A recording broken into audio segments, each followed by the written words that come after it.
आगे बढ़ेंगे और अब बात करेंगे एमसीएक्स पर नए कॉन्ट्रैक्ट की। दरअसल एमसीएक्स पर आज कॉटन सीड वॉश ऑयल के फ्यूचर्स लॉन्च हुए और हर कॉन्ट्रैक्ट की जो ट्रेडिंग यूनिट है वो 5 टन की है और जो बेस वैल्यू कोटेड है इन रुपी टर्म्स में वो पर 10 kg है।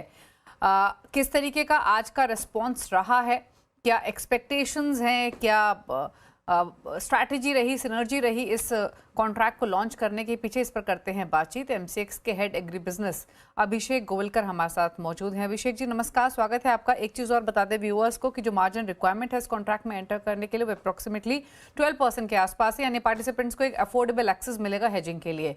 अभिषेक जी नमस्कार, पहले तो आज का दिन कैसा रहा, किस तरीके के पार्टिसिपेशन दिखा, बताइए। नमस्कार दीपाली जी, थैंक यू। पार्टिसिपेशन तो जैसा एक्सपेक्टेड था वैसा ही रहा, यानी काफ़ी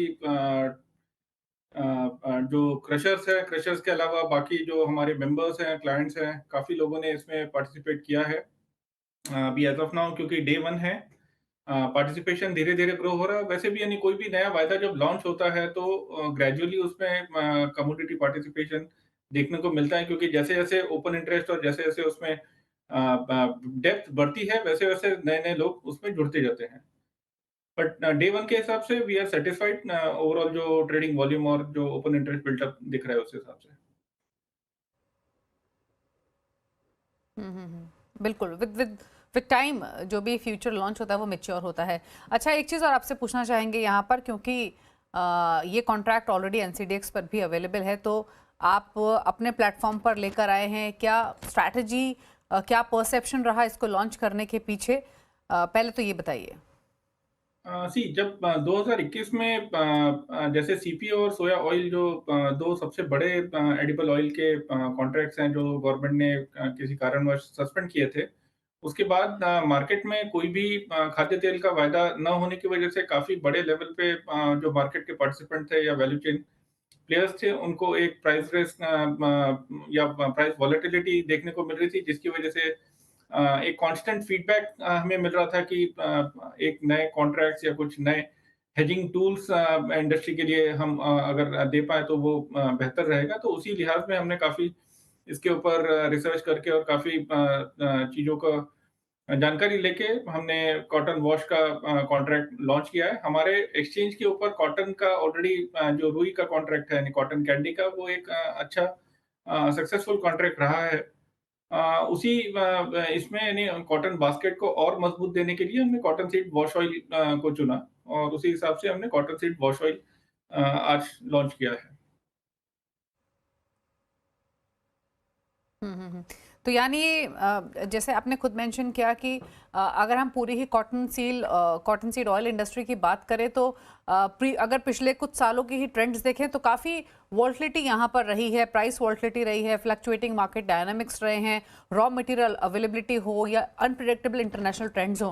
तो आपको लगता है कि ये कॉन्ट्रैक्ट लाने के बाद ये सब जो इश्यूज जो क्रशर्स पर्टिकुलरली फेस करते थे वो काफ़ी हद तक एड्रेस होंगे प्राइस पर्सपेक्टिव से? बिल्कुल, बिल्कुल। यानी कैसा है ना कि क्योंकि आप जैसे अगर पूरा कॉटन का एक कॉम्प्लेक्स देखें, तो रुई का एक अपना जो डिमांड सप्लाई है, वो टेक्सटाइल की वजह से इन्फ्लुएंस होता है। उसके बाद जो सीड बचता है, सीड को क्रश करके आपके पास कॉटन केक और कॉटन ऑयल मिलता है। तो कॉटन केक का अगेन बाकी जो एनिमल फीड्स है, उसके हिसाब से उसका प्राइस डायनामिक काफ़ी हद तक बाकी एनिमल फीड्स के ऊपर डिपेंडेंट और उस इन्फ्लुएंस रहता है। जबकि कॉटन ऑयल जो है ये क्योंकि एक एडिबल ऑयल है और इसका कोरिलेशन बाकी एडिबल ऑयल्स के साथ काफ़ी हद तक है। सो ओवरऑल जो बाकी खाद्य तेलों में जैसे क्योंकि इंडिया एक बहुत बड़ा इम्पोर्टर है, 2/3 जो हमारा कंज़म्पशन है वो हम इम्पोर्ट्स के थ्रू मीट करते हैं। सो ऑब्वियसली जो इंटरनेशनल मार्केट में अगर एडिबल ऑयल्स में कुछ भी यानी डिमांड सप्लाई मिसमैच होते हैं या वहाँ पे प्राइस वोलेटिलिटी देखने को मिलती है, अलग-अलग कारणों की वजह से, तो उसका direct impact local edible oils के प्राइसेस पे भी देखने को मिलता है।